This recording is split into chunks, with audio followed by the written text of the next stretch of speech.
Andrew, no, thank you for coming on the show to tell your story of Afghanistan. Great to be here, Roh. Thank you very much for inviting me. Uh, it's a pleasure. It's a pleasure. Now, let's start with, as I always do, always tend to do, is with a bit of Andrew North himself, because your story of getting interested in Afghanistan, as many people I've met, are quite romantic. I know what it is about Afghanistan is there's kind of something that you cannot touch, but you can feel. Um, so how was it for you? Because your story is such an interesting one as well. I think that's right, Roh. It's like the Afghanistan does have this pull, and in some ways, I was very aware of that when I was first got interested in the country, and then ended up going there. That I was kind of treading in, I was treading on a very well trodden path, and of course, it also at the same time awareness of the history, British history there. I think there was also some kind of sense of kind of conflict, I think, because Britain has obviously a very checkered past there. And then here I was kind of following this trail. But I think, as I write about in the book, it was partly the pull of somewhere that is different to anywhere else. And it was certainly from my background growing up in the UK, the time the news, when I did see the news, it was the time of the Mujahideen fighting the Soviet occupation, and those images really stuck in my mind of what I saw, and I think also the sense of that struggle, and then kind of marrying that up with the images, the pictures that I saw, it really started to really make me feel it was a place that I felt I needed to go. And then once I became a journalist, I also felt that, I mean, I couldn't be a real foreign correspondent unless I had been to Afghanistan. So all these kinds of things kind of came together. And I think it was also that, I finished university just at the time when Saddam Hussein had invaded Kuwait. The Gulf War. The Gulf War then happened. Afghanistan had been pushed into the background, but I was sort of by then paying attention to it, and I felt that this was a struggle, a story that I wanted to tell as a journalist. So I felt like, I think there was also a sense in which I kind of had to, at that point, I think as a journalist, you have to prove yourself. And I felt I had to prove myself to myself by going to Afghanistan. The world has shrunk and become so small with all, you know, instant interconnectedness, but somehow Afghanistan has kept its exoticness. What is it about it that continues to have that allure of attracting people from all around the world, especially if you want to do journalism? What was it about it? Say you're not a proper journalist or foreign correspondent unless you've been to Afghanistan, and for many who covered the Cold War, unless you've been to Peshawar and then trekked your way into the country. I think that's right. And in some ways that's also why I wrote the book, because I think I'm still trying to find the answer to that question, because um it's a combination of landscape. It's a combination of a group of people who, and I think it also has something to do with being landlocked as well, um, and who have been um, pushed around by so many outsiders over the centuries, that has created then you know, this indomitable group of people, but also I think, and this is where the landlocked side of it comes in, and the geography. Um, Also, they're very Afghans in general. They have a very distinct uh, collection of cultures, and they are. And I think you have this flip side between their the wonderful hospitality that Afghanistan is known for, and that kind of ferocious, if you like, ferocious hospitality and their ferocious response to invaders. And I think that creates it creates something that's unique. And I think that is also then what draws people to the country, keeps drawing people to the country. And how was it first time stepping into Kabul? Because, Kabul, as having spent a lot of time in Afghanistan, especially Kabul, has this uniqueness about it, this romanticism that really runs deep in Kabul. The idea of dear Kabul, Kabul John, Kabul that Jan, yeah, grows Kabul that grows Jan. in you, that grows in you if you go there. And it's something, I don't know what it is. I mean, when I went there for the first time in 2018, before going there, I always thought when people talked about Kabul John having this mythical uh, sort of effect on you, I didn't get it. But as soon as I got there, the way out, the Right. moment I was leaving Kabul, I just felt, yeah, there's something in this John that Kabul has. Yeah. It just grips you before you realize you've fallen in love with a place that is so rugged, it's so tired, it's so exotic in many negative ways, but also in many positive ways as well. I think that's right. And of course, Kabul Jan, the word Jan really translates as soul, doesn't it? I mean, it's Mm. used as the dear Kabul often, but it kind of the Dari, the translation is into English is soul. And I think that's a lot of what it is about it. And yeah, there is something um every time I have arrived, from the very first time I flew into Kabul, and I came in the first time, by air. Actually, I flew in from Pakistan just after the Taliban had fallen. And when you arrive, as the kind of the scene of the kind of just going over those ranges of mountains before you drop down, into that kind of bowl. It's an incredible feeling. You really feel like you have entered another world. And so that's part of this exoticness, this kind of romantic aspect to the country that you're talking about. And then yes, you really feel that soul when you get there. And when I first arrived in Kabul, and this is, I think, is very important to what then happened later on. I really felt that kind of energy, because that was, of course, at that point when the Taliban had recently been overthrown by the US invasion, and there was a real sense of optimism in the country, that finally Afghans were thinking the war is over. 23 years of war that had started with the coup in 1978, the Afghan communist coup that had then brought in the Soviet Union, and then had led to the Taliban. Obviously, it's a long, complicated story that gets you there. But with the Taliban gone, most people were celebrating that moment, and they really thought that they could start to, think about a new Afghanistan. And it's important to remember that that was the feeling at that point, and that was quite energizing, to be there at that time.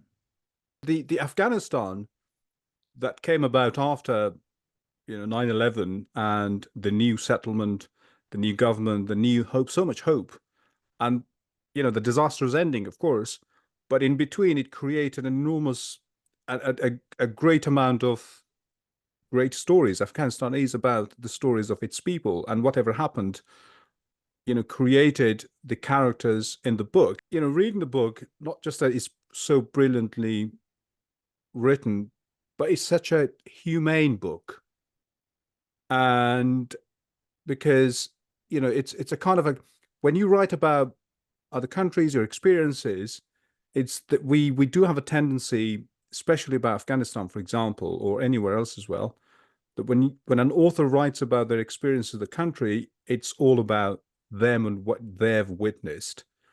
But the war, peace and war is so different in the sense that you've kind of let go of that selfishness, I suppose, to enmesh seamlessly the stories of the people whose lives were affected by decades of conflict, and to tell your story along their story as if your lives are so intertwined together. So talk about that. Mm. Yeah, no, well, thank you for what you say. And um, I think, I wanted to write this book because I wanted, first of all, I think I wanted to try to explain almost to myself as much as to the readers that I hope are out there, why things ended up the way they did. And I think by being there, living there, getting to know lots of different people from different walks of life, different Afghans I'm obviously talking about. Um, I really had that sense of the kind of the sort of the repeating cycles of these wars that had started, in the late 1970s. Um, and as I got to know, especially people that I worked with very closely and others, I saw how these rolling cycles of war kind of had just dominated their lives. And at the same time, how they were always trying to create a life. So the outside world saw Afghanistan as a country of war, but actually the people that I was dealing with were always working towards peace. This was in their respect, in their world, even as things started to deteriorate, from the early 2000s onwards, as the Taliban then regrouped and began an insurgency, against the US backed order. People were still trying to build lives of peace, if you like, still hoping that could work. And so I felt it was just very important to tell that story. And I think also, I so I'm there in the book, but if you like, I'm kind of the glue that links up those five characters, because I either worked with them very closely. I talk about three colleagues that I worked with very closely. Some of them I don't name. One of them I do, Bilal Sawari. I don't use their real names. And then two others that I feature in the book, someone called Farzana, who I got to know later on, also from a Hazara background. Yes, as you will know from the book, and very importantly, born as a refugee in Iran. And that is a very important part of of the Afghan story of being displaced and then rebuilding again. And of course, in her case, she was born as a refugee, and then she moves to Afghanistan after the fall of the Taliban. And then the other person, the last of those five, is someone who I got to know because he ended up in Guantanamo when he was just Yeah, we'll 11 talk years. about him a bit now. Yeah. Bilal Sarwari, who's a well-known, journalist now based in Canada. You've used his real name. The, other characters, of course, because of the reasons that you outlined, you've not used the names. But for me, Farzana's story is in many ways so complicated and multifaceted.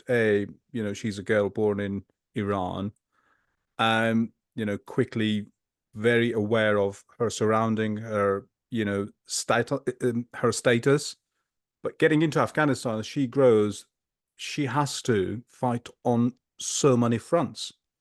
And how exhausting it must have been, to fight against traditions, to be curious, to read books that you're not supposed to be reading, to go through places that you're not meant to be going as a woman, and to, just talk about her and how did you choose the characters, but also specifically, what did you find, what does Farzana's story tells you about Afghanistan?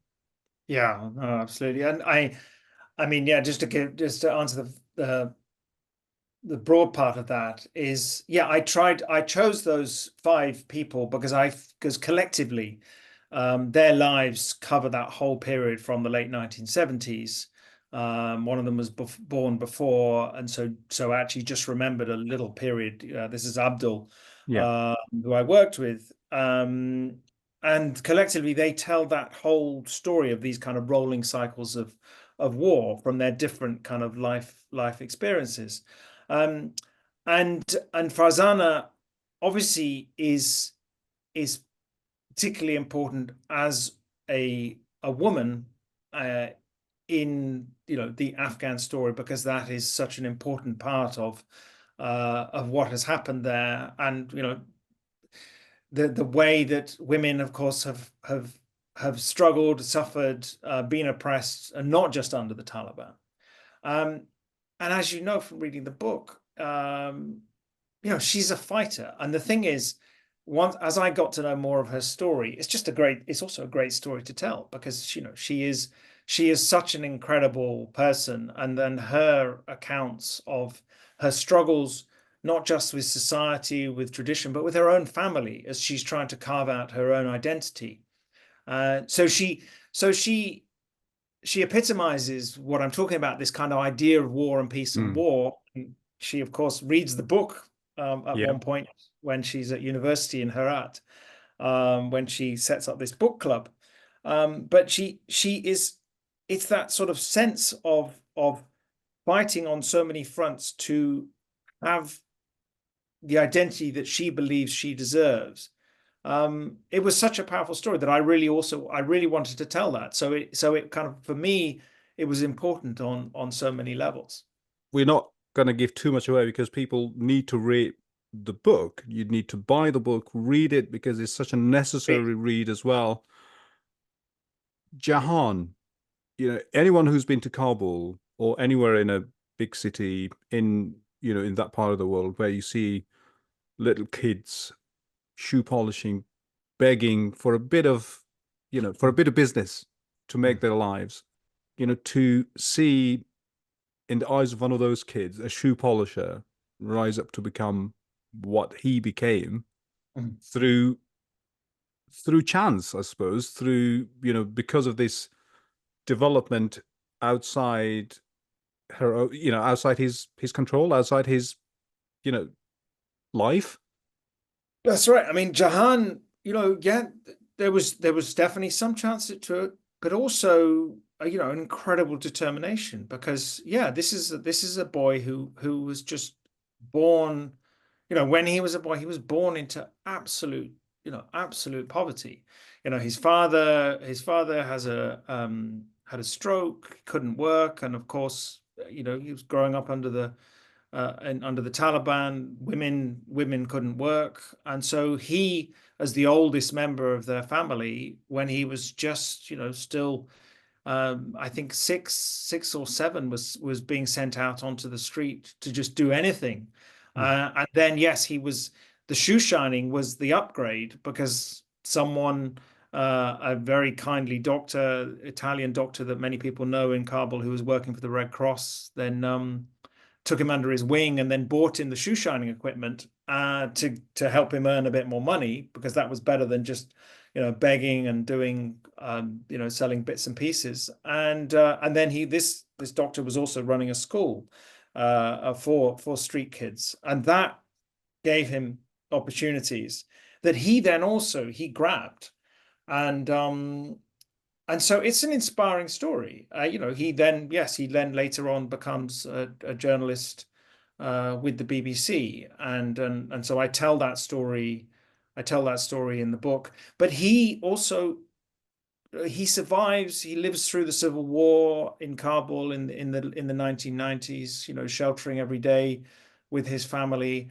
Living through absolute hell, and I think it's so, and really what I'm trying to do with the book is to kind of link these personal stories with this big picture, in terms of what was going on in the country as a whole, and how that impacted people's personal lives, and then also how it affects their mindset. Because uh, what it also what it also means is that on the one hand, you have to have incredible determination to live through that, incredible resilience.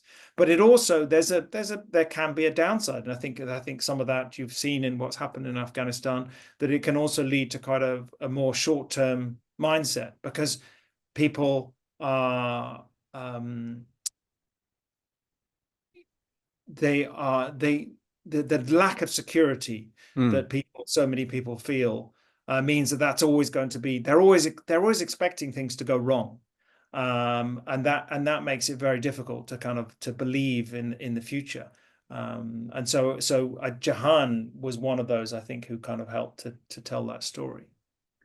Um, the character that most fascinated me in tells you so much about the complexities of Afghanistan, its politics, its history, and most importantly, the way the war was conducted, the hubris, the arrogance, I suppose. Naqibullah, who was 12 when he was, you know, by, I suppose, being in the wrong time, wrong place in the wrong time, Yeah. uh, He kidnapped may or, have been he may have been just 11 because of course, as you yeah, know, yeah, a yeah. lot of Afghans, especially in the rural areas, they don't know their exact birthday. It's only much more recently that this has been taken down. People don't know. So, but they think he was probably around 11, and yeah, he was in the wrong place at the wrong time when the US and this was, and just to give a bit more context, I mean, and it's also very important in terms of what I was saying about how there was this mood of optimism because Afghans thought the war was over, but of course the US had come with revenge on its mind. It needed revenge for the attacks on 9/11, and as far as it was concerned, it was starting a new war in Afghanistan. Afghanistan was the first front in its war on terror, and so that mismatch, I think, is something I talk about in the book, and is so important to then what happened, because and how this relates to Nakibullah is because the Americans were then hunting down remnants of the Taliban. Taliban, in fact, had tried to make a surrender offer that had been dismissed, and they were then going after people and then and effectively carrying out these dragnet raids in places like where Nakibullah lived in the southeast. And incredibly, when he's just 11 years old, he was scooped up. He was initially held locally, then taken to the Bagram Air Base, and then is taken all the way to Guantanamo. And I met him after he'd been released in the early 2000s, and he spent 18 months in Guantanamo. And for a long time, his family had no idea where he was. And I mean, it is an incredible story when you think about it. That he could be taken all that way, and then he's held for that long, far away in this place that he's obviously, I mean, he'd never been to Kabul. And then suddenly, then he ends up there. And then, yeah, I don't want to give everything away, Yeah. uh, because it's all in the book. But I think in terms of what you're getting at is that when I met him at that time, um, he also saw some. There were positives about his experience for Yeah, and him. it's kind of there was Yeah, something that's really moving about his father. He says, "Well, my son's been to Guantanamo and he's seen the world, and he's he's seen the world, educated. He's and he's educated." educated because he'd learned a little bit of English while he was in Guantanamo, and you know the yeah we when I went down there with Bilal and other colleagues to meet him, we were driven by the the story of a boy being taken to Guantanamo. But as you say, his father was kind of finding the good side, but also then, and this is so important to what happened later, is that Nakibullah then wants to become. He's hoping he can then build on that and get an education. And he said he wanted to be a doctor. And of course, it doesn't quite work out like that.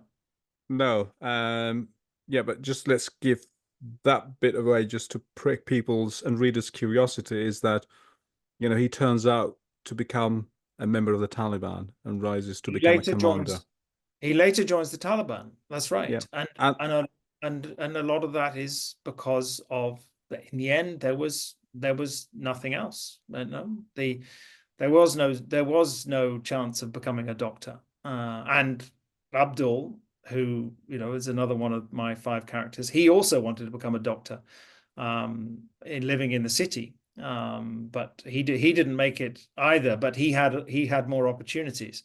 So a lot of it is about also opportunities and what's around you. And that's right. but there's one thing in Nakibullah's story is when he's back from Guantanamo and the way he's treated by Afghan officials. It's well documented the way all these, I suppose, cadre of people who were brought to power in Afghanistan and the way they treated their subordinates, I suppose, the people of Afghanistan. When I say the arrogance and hubris and carelessness, it's just much of it is from that elite that were in power. And how much do you think that played into the hands of the Taliban later on to to eventually topple a lot of them? Mhm.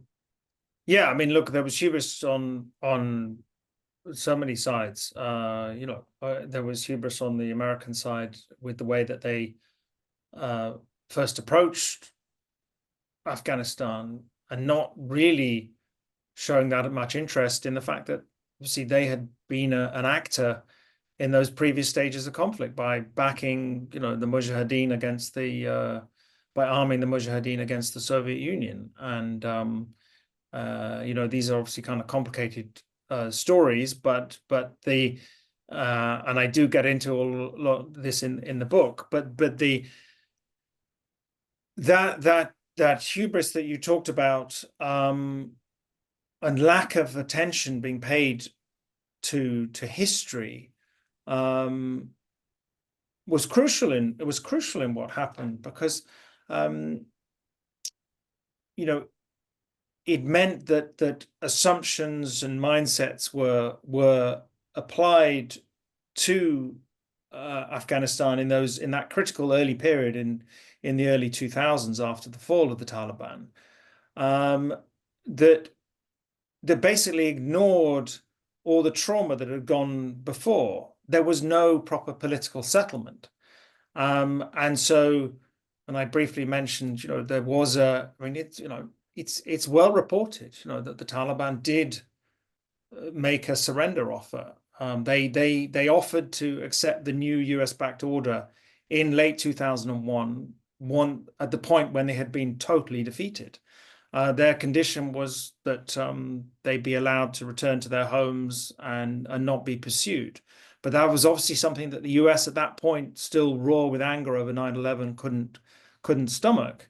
Um, but that goes back to that mindset of not paying enough attention to history and not understanding the context.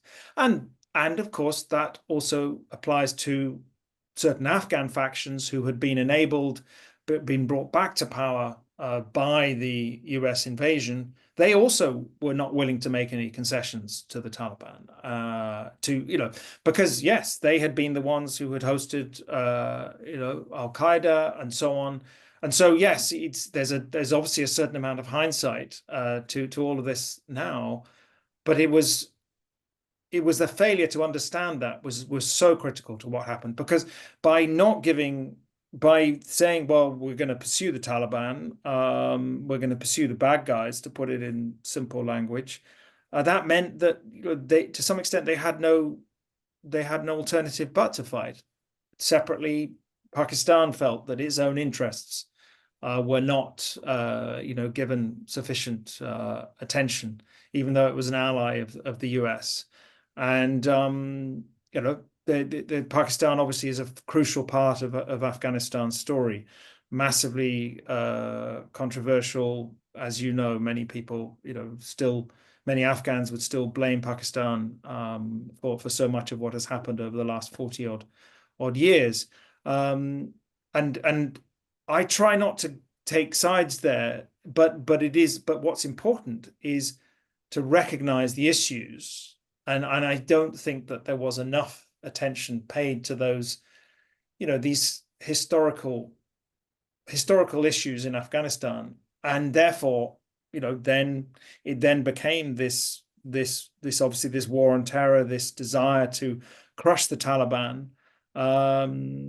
And we saw the result, because actually what happened is, of course, is they got bigger. The more that the US and its, the Afghan government it created tried to squash them, the bigger they got, and partly with Pakistan's help.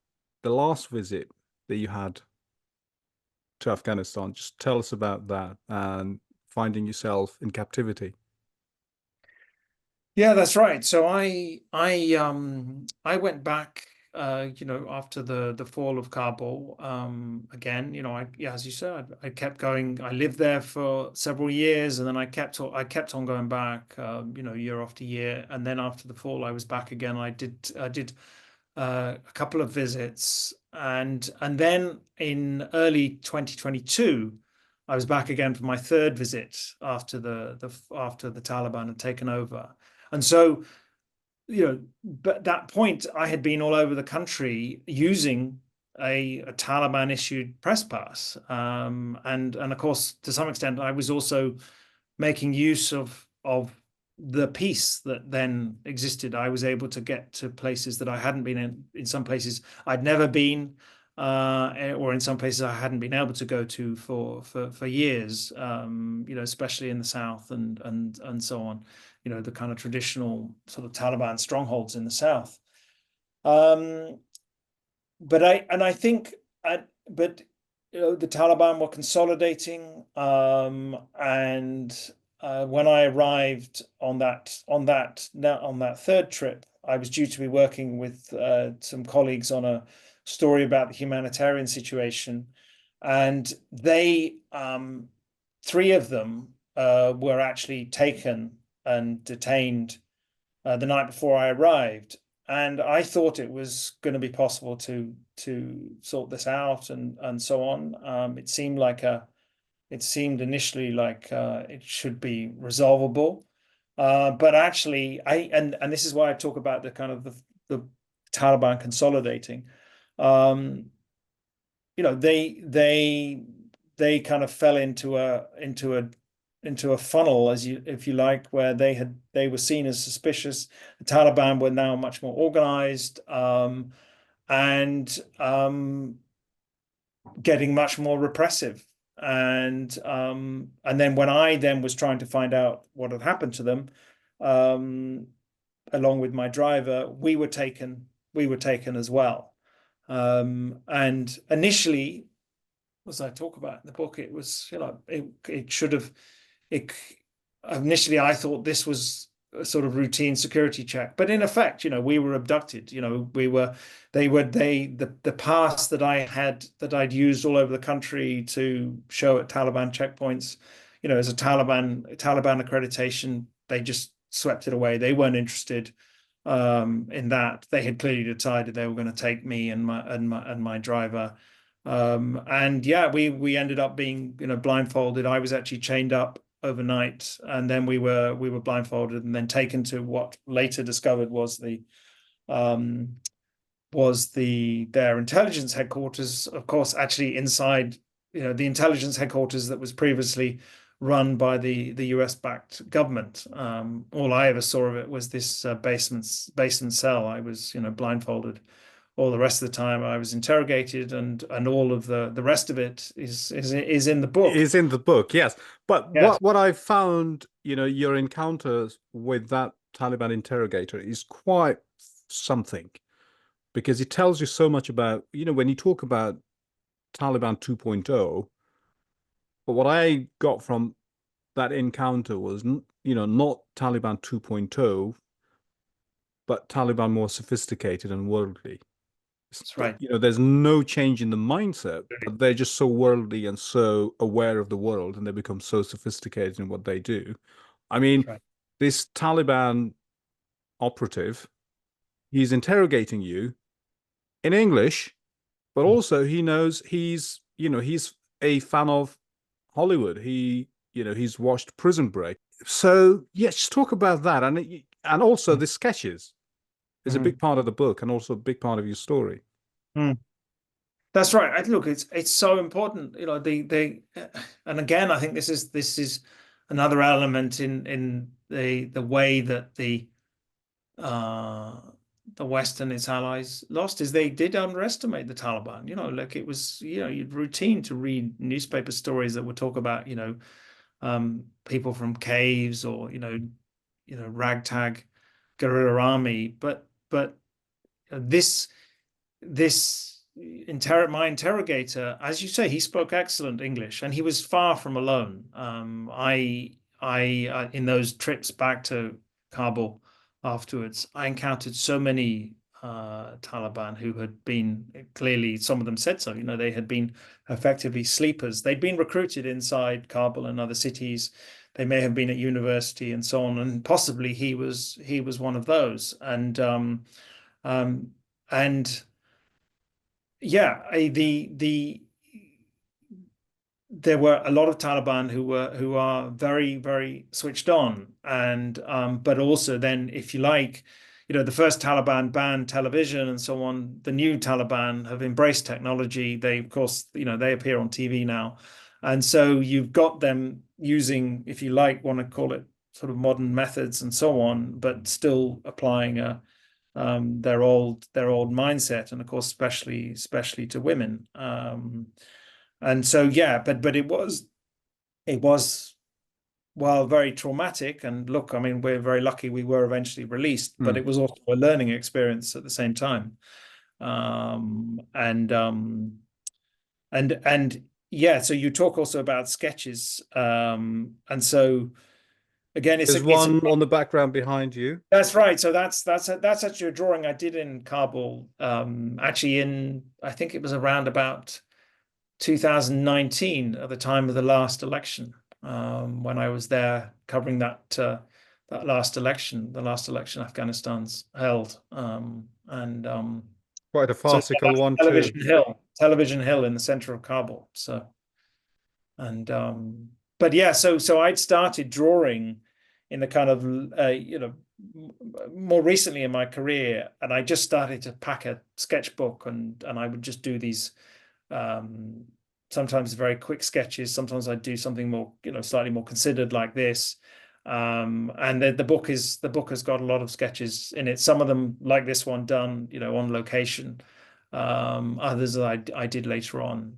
And then and you're talking about it, I guess, also because that it's a tough story it's a hard story to tell kind of succinctly, but I do end up, while I was in jail, while I was in captivity, I ended up doing drawings of some of my Yeah, I was Taliban. going to say that. You actually there is a sketch of the interrogator, Yeah.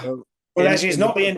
it's not the interrogator. I know I never got to draw him, but Ah, it's an odd and revealing story of. so I suppose a bureaucrat, a Taliban Well, he was actually interrogator. a guy.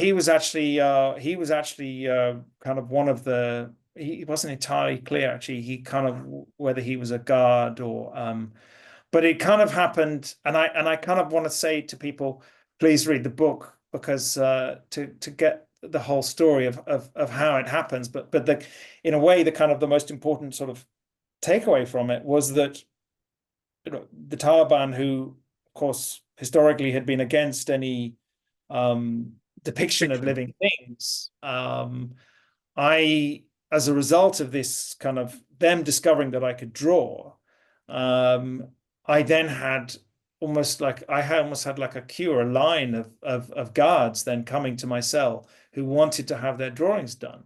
So actually, I did quite a few quick sketches. Most of the only reason there's that one in the book, which is was taken by one of the guards, who then sent it to my wife, to Natalia, um, and when I gave him the number, and so that's how that exists. But most of them I never saw again. But I had Taliban coming, young Taliban mostly, coming to the cell and saying, "Will you draw me?"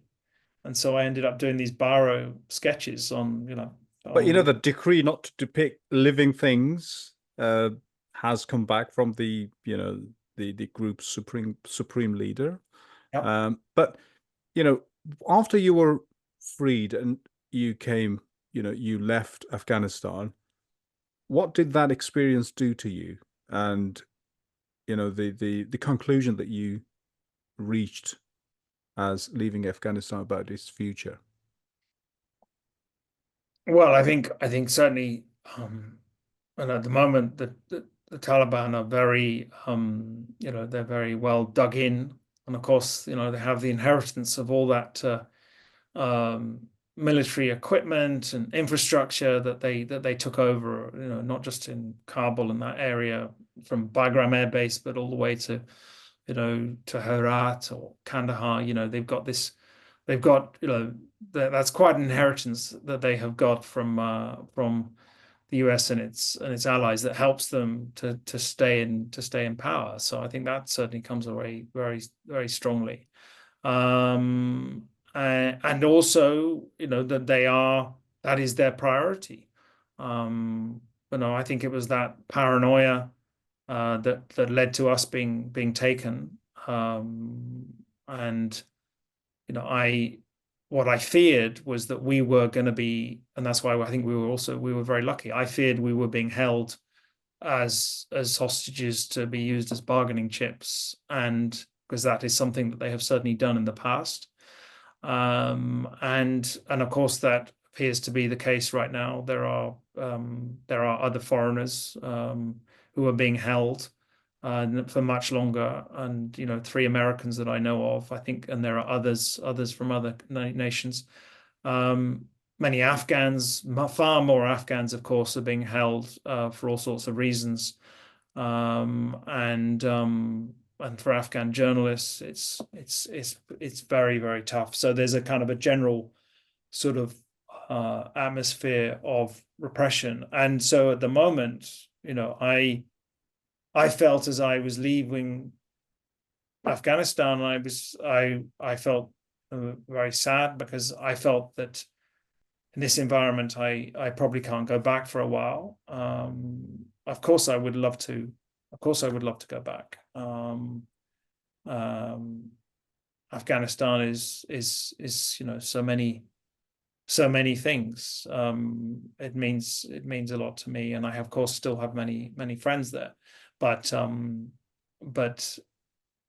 at the moment, under this version of the Taliban, it's not a place that I can, how to put this, it's a place that has not that is still dealing with its traumas. It is not settled. The Taliban do not rule by consent, and so that obviously stores up problems for the future. And getting back to the captivity where you said about other people being held, and of course there was an element of torture as well, psychological torture, where they're telling you, you'll be hanged, and things like that. And of course, it's so much worse for people who do not have, I suppose, a foreign passport. Absolutely, that's right. I think it's so much worse for Afghans who have been held, and as a foreigner, and someone who I had a certain profile there, that there was of course I only heard about this afterwards, but there was a lot of a kind of campaign that I think was absolutely crucial in getting all of us released. We were very lucky, and that's not something that the many Afghans who are being held and at times arbitrarily picked up. That's not an option. That's not an option for them. Now, do you think, looking at the bigger picture, do you think the West, do you think the West is reaching to the right conclusions about its failure in Afghanistan, or is there even an attempt to reach to a conclusion? I'm not sure. I mean, actually, at the moment, there's this Afghanistan War Commission process underway in the United States, where they're looking into it, the whole thing, and so I don't know exactly when that was due to report, but that's supposed to be kind of learning the lessons. But I'm not sure, from what I see and hear, I'm not sure yet that those lessons are being learned. We can. It's difficult to compare, and risky at times to compare conflicts and so on. But obviously, you can still do it. And when you compare, when you look at what happened in broad brush terms in Afghanistan over the last 20 odd years, the US and its allies spent all that blood and treasure and literally ended up with the Taliban being replaced by the Taliban after all that bloodshed. And of course, it was the Afghans who paid the heaviest price. Many Americans, British, and soldiers of other nations, died and were injured, and they get the most attention in Britain or the US, understandably. But the big costs were paid by Afghans, and then you end up with the regime from 1996 to 2001 back in power for a second time, a regime that most Afghans didn't want. And so when you look at the situation now in Gaza, for instance, and whatever the rights and wrongs of it, the idea that military force is going to be a long-term solution, Afghanistan is just the latest example of why it's very unlikely to work. When you kill so many people, when you think that by bombing a country and bombing people to try and destroy a movement, unless you're offering an alternative, an idea that is attractive, then they will always be replaced. And that's effectively what happened with the Taliban. They experienced punishing losses from all the airstrikes and night raids and so on, but they were able to keep recruiting because they were able to sell that idea to people in their heartland areas, that this was a religious duty to fight the occupiers. It was a duty to fight jihad, holy war against this new occupying force, making the link with the Soviet Union. And so those are very important lessons, but I'm not sure they are being learned yet. Amidst all that's been happening and the stories that you covered, there's so much, there's rise of a generation of Afghans who achieved so much for their country, and the return of the Taliban, they just were dashed so quickly. And it's surprising that how quickly they managed to undo all the things that they have. Mm. And, it's incredibly depressing. But are there things that makes you hopeful about Afghanistan?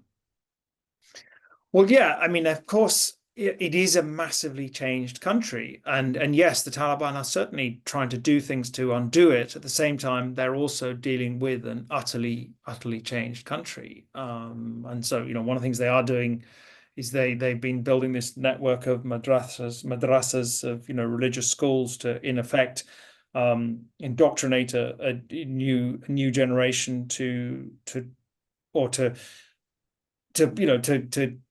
bring up a new generation of boys, mostly with their mindset. And this is what I'm saying about the kind of the traumas and the fractures, of course, are still there, because there's a whole generation of people whose lives were transformed, especially in the cities, and the kind of the divide between the Afghan cities and the rural areas is so important to what happened. And the city dwelling Afghans are they've seen a lot better, and so that and women and girls in cities, they had the chance. It was far from perfect, but life did improve, and people obviously want that, and that creates a tension. But where's the hope? I think one of the hope is actually in those new generations that have emerged now. Sadly, what has happened is that yet again a new Afghan diaspora has been created, and so thousands, and it wasn't just because of the evacuation, the emergency evacuation in 2021, tens of thousands, hundreds of thousands of Afghans had already been leaving over many years before that and have carried on leaving since. And they are a new generation of people who want to build a life of peace. But they've been bringing their skills and attributes and so on to many other countries. And so, I actually, at times I have been involved in helping certain people, that people to get out, people I've known and so on. And when I deal with them, I'm inspired by the kinds of people they are. So the new kind of hope, the new hope of Afghanistan to some extent has now been transferred to the rest of the world. The West came to Afghanistan, failed to transform it, but in effect, what's happened is this new generation have come. A lot of them, of course, have come to the West, and I would say, well, people like to look at the negatives here, but actually, this is a positive for the West. These new generations that have this exodus of Afghans who have arrived as refugees. Among the diaspora are now, the four people from the book: Farzana, Bilal, Jahan, Abdul. All of them, apart from Nakibullah, who became a Taliban commander, are all in Europe. That's right. And that is quite fascinating in itself. And I really want people to buy the book and read it. And there's so much in it that you will learn about Afghanistan, as this podcast is about telling Afghanistan stories. And this is the book that just does that, doing Afghanistan stories through the stories of its people. Andrew North, thank you so much for coming on the show. It's been such a pleasure. Thank you so much, Ro. Thank you so much for giving me so much time to talk about it. But yeah, and if anyone watching this wants to send me feedback, I'm on social media and all those kinds of channels, and including a Substack. You can find me at a place called Sketchy Reports on Substack. And please let me know what you think. Thank you.